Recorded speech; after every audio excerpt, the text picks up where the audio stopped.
అండి. ఈ వీడియో అయితే నేను చిన్నపిల్లల మదర్స్ కోసం అయితే ఈ వీడియో చేస్తున్నాను. కొంతమంది పిల్లలు చిన్న చిన్న సౌండ్స్‌కే భయపడుతూ ఉంటారు.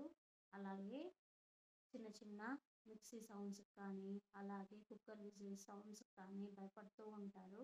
అలా అని కొంతమంది మీ పిల్లలు ఇలా భయపడుతూ ఉన్నారు.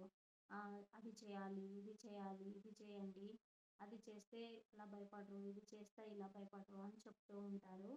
అలా అని మదర్స్ భయపడుతూ ఉంటారు. ఏం చేయాలి? ఎందుకు ఇలా వీళ్ళు భయపడుతూ ఉన్నారు? ఏంటి అనేసి ఏవి ఏవి అసలు మీరు పట్టించుకోకండి. ఏమి భయపడాల్సిన పనే లేదు. పిల్లలకి కొంచెం ఏజు పెరిగే కొద్దీ వాళ్ళే సౌండ్స్‌కనేది భయపడరండి. ఏ మాత్రం మీరు భయపడాల్సిన అవసరమే లేదు. 1 ఇయర్ పిల్లలు, 13 మంత్స్, 14 మంత్స్ పిల్లలైతే భయపడుతూ ఉంటారు. ఏం కాదండి. వాళ్ళే కొంచెం మంత్స్ పెరిగే కొద్దీ అయితే వాళ్ళే అనేది ఏం భయపడకుండా అయితారు. మీరు వాళ్ళు వీళ్ళు చెప్పిన మాటలైతే అస్సలు పట్టించుకోకండి.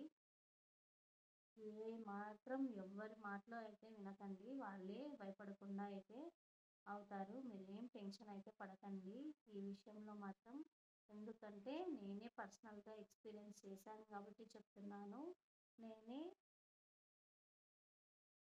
ఒకప్పుడు భయపడ్డానండి. అందుకనేసే మీరు అలా భయపడకూడదనేసి అయితే నేను ఈ వీడియో చేస్తున్నాను.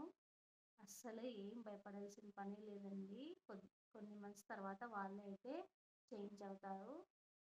అందుకనేసి ఈ వీడియో అయితే చేస్తున్నానండి. కొంతమందికన్నా ఈ వీడియో హెల్ప్ అవుతుంది కదా అనేసి అయితే ఈ వీడియో చేస్తున్నాను. అంతేనండి. ఏం టెన్షన్ పడాల్సిన అవసరం అయితే ఏం లేదు. Thank you.